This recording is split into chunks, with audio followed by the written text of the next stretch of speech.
Hi everyone, welcome to the second part of my video on the 15 best books of 2015. On the previous video I talked about the first 8 books in the list, and now I'll be talking about book number 7 and work my way up to the top. So I'm just going to mention very quickly, in case you didn't see it, the books that I mentioned on the previous video. And the books that I mentioned were The Elephant Vanishes by Haruki Murakami, Forbidden by Tabitha Zuzuma, The Rental Heart and Other Fairy Tales by Kirsty Logan, M is for Magic by Neil Gaiman, Is It Just Me by Miranda Hart, Rebecca by Daphne du Maurier, and There But For The by Alice Smith, and I'm missing one, and then There Were None by Agatha Christie. And so now coming in at number 7 is Dark Places by Gillian Flynn. This is hands down my favorite Gillian Flynn novel. I've read everything that she's published, and this is my clear favorite one. I just loved how she plays with different POVs and different time periods, and it could be potentially very confusing to read because you read one chapter from one character's perspective in one time period, and then you jump not just to another character but to another time period completely. But she does it so well that I just felt fascinated and captivated by the story.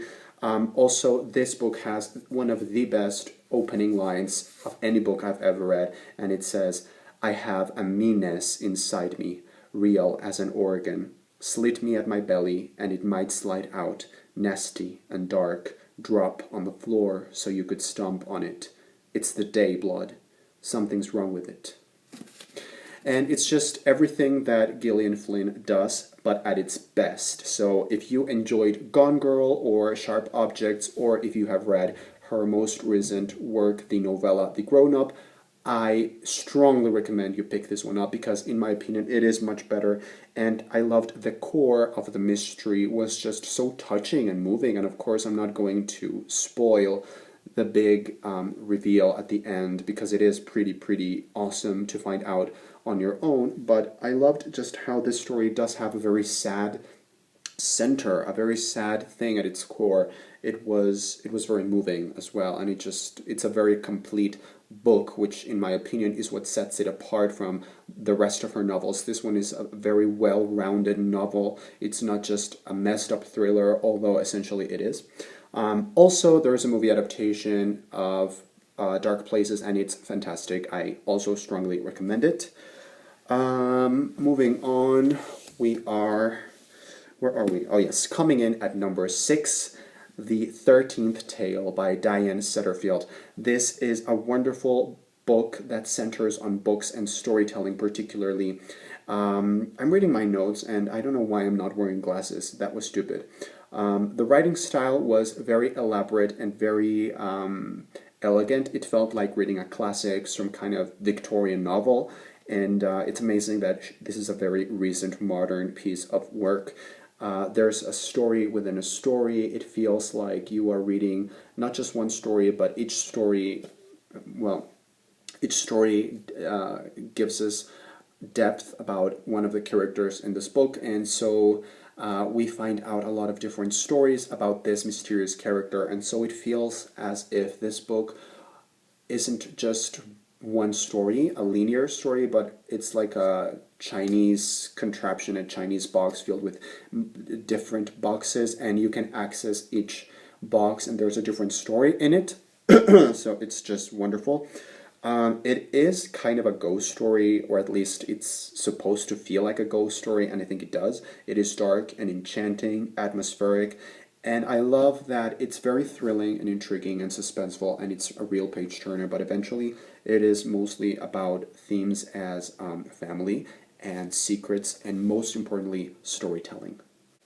Then coming in at number 5 is a book that was such a delight to read, and I thought it was just going to be that, a delightful children's novel, but I read this book in the beginning of the year, in January, and it has stuck with me in a way that I never expected it to, and it's El Libro Salvaje by Juan Villoro. This is a Mexican author, so it makes me really happy and proud to have a Mexican author, someone from my own country here on my top 5. This is just amazing. I think this is the first time that a Mexican author actually makes it into my top 5. This is like a middle grade book. It almost feels like if I could compare it to something, I would compare it to The Shadow of the Wind by Carlos Ruiz Zafón, which is also a very popular novel. And it feels like Shadow of the Wind for a middle grade audience, kind of, because it's about books and libraries and the importance of the written word and storytelling. The characters are so endearing and so compelling. Like I said, it's all about books and reading and writing and making stories, and how stories really are all that we have in this life. And we're constantly making stories. There's one character here in particular that was just full of wisdom, and for that I really appreciated this novel. It feels like a classic, and I couldn't recommend it enough. I don't know if it's available in English, but if it is, you should definitely check it out. Then moving on to number 4, this is a book that I talked endlessly about back when I read it. And it's a book that has definitely stuck with me and that has made me think and think and think about it. And it's More Than This by Patrick Ness. When I started reading this novel, I had pretty much just a very faint idea of what it was about, and that the premise is that there's a boy who drowns and is killed, and, well, he's not killed, he dies, and he wakes up. And it sort of starts from there, and that's everything that I knew. And I really think this is a novel that if you want to enjoy, you really have to go into it not knowing anything. This book just played with me. I was constantly amazed as Patrick Ness delivered plot twist after plot twist.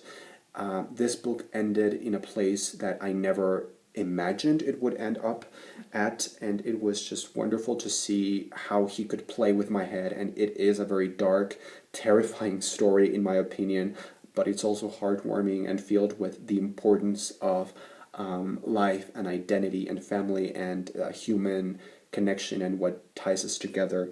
So like I said, it was very unexpected. It had twists and turns galore. It was just a mind-blowing book. That's just how I would describe it. It was very fast-paced, and the writing of this author just captivated me completely. It was absolutely right for the story, and I'm very pleased because I actually have a signed copy of this book, More Than This by Patrick Ness. Okay, so now we're down to the top 3 books that I read in 2015. These are just the absolute best books that I read, not because I objectively think these are the greatest or the best quality books, but just because these books have had something, a certain quality or character or whatever it be, that has just stuck with me and will stay forever, and I could potentially reread them and recommend them to everyone, and they just have made a great difference in my life. Coming in at number 3 is a middle grade novel that I had no idea what it was about. I had heard no one talk about it, and it just blew my socks off. It was that good, and it's Liesel and Poe by Lauren Oliver. This just was filled with whimsical, beautiful prose. I didn't know that Lauren Oliver wrote so beautifully, honestly. It was just wonderful, and it feels like a fairy tale. It feels like an instant classic. That's just how I felt. The entire story was just like tied up with a ribbon. It was just fantastic. It was beautifully crafted, and like I said, the writing style just completely surrounded me and involved me. The characters are so funny, so quirky, so relatable and likable, and you really root for them and you feel for them. And it reminded me a bit of Eva Ibbotsson's writing. Eva Ibbotson, if you don't know her, she is a wonderful children's author, and she has written amazing classic children's books. And this book immediately reminded me of that kind of vibe. So this is absolutely wonderful, probably the best or one of the best middle grade standalones I've read. Coming in at number 2 is a book that I cannot really describe what it was about it that made it so huge and so big a deal for me. It's a book that I tried reading in 2013 or 12, or the year it came out, and I didn't like it. I actually had to speed read through it in order to finish it, and I didn't like it. And this year I decided I was going to pick it up again, and oh my god, what can I say?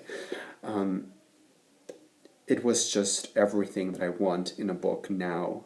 And I think my growing up a couple of years really made all the difference. And I'm talking about The Ocean at the End of the Lane by Neil Gaiman. This book is dark, it's beautiful, it's about childhood, it's about nostalgia, it's about growing up and becoming an adult, and more than becoming an adult, it has a lot to do with reminiscing and thinking about your childhood and the lost thing of childhood. I don't know how to explain it. Neil Gaiman wrote this book kind of unintentionally. He was not trying to write this novel. He was just writing, I think, a short story for his wife. And eventually it started growing and growing and developing, and it became this wonderful jewel of literature. I couldn't really say which genre it is. I guess you could say it's fantasy, but it doesn't have to do with fantasy. So even if you don't like fantasy, don't be put off by that. It is a wonderful novel, and actually this book interested me so much because I am training to become a psychoanalyst, and psychoanalysis studies and focuses a lot around childhood and like I said, the different losses of childhood and growing up. And this is a book that I would like to write a dissertation about, or a paper, and I think this is just wonderful, and you can really, really, really take out so much from it. And we are down to number one. This is hands down my favorite book of the year. If you have been around my channel recently, this will be no surprise, and you probably already guessed it. And yes, I am talking about A Little Life by Hanya Yanagihara. What can I say? This book was just the most immersive, incredible, enticing reading experience I've had. And the characters were just so lifelike and so developed. It really felt that at the end of this very long journey of over 700 pages, I had been knowing these characters in real life, and I'm kind of convinced that these characters exist somewhere. They are so lifelike and so deeply described, and they're just so developed. The writing style that Hanya Yanagihara uses in this book is very simple in a way, because she doesn't have a very purple prose or a very elaborate turn of phrase, but she just knows how to get us into the story and into these characters, and so invested in them. The themes that this book explores are also very relevant. It's about friendship, it's a book about loss, it's a book about identity, it's a book about pain, it's a book about hope, it's a book about the human condition, and what makes us human essentially is pain and suffering, and what you can take out from that. It's a book about trauma, it's a book about history, it's a book about memory, it's a book about all the great things in life, and I just think it's incredibly relevant and incredibly just enjoyable as well. And it is because of books like A Little Life and, for example, The Goldfinch by Donna Tartt, that I want to read more literary fiction, because now I know that this is the niche or the genre that I feel the most comfortable in, and you know, this is the genre that it has given me the most, and this is just the greatest example of a book that can just get inside, just crawl up inside your skin and just stay there forever. So number one, best book of 2015 to me was A Little Life. So that was it. Those were my top 15 books of this year. I hope you enjoyed this video and had a great reading year yourself.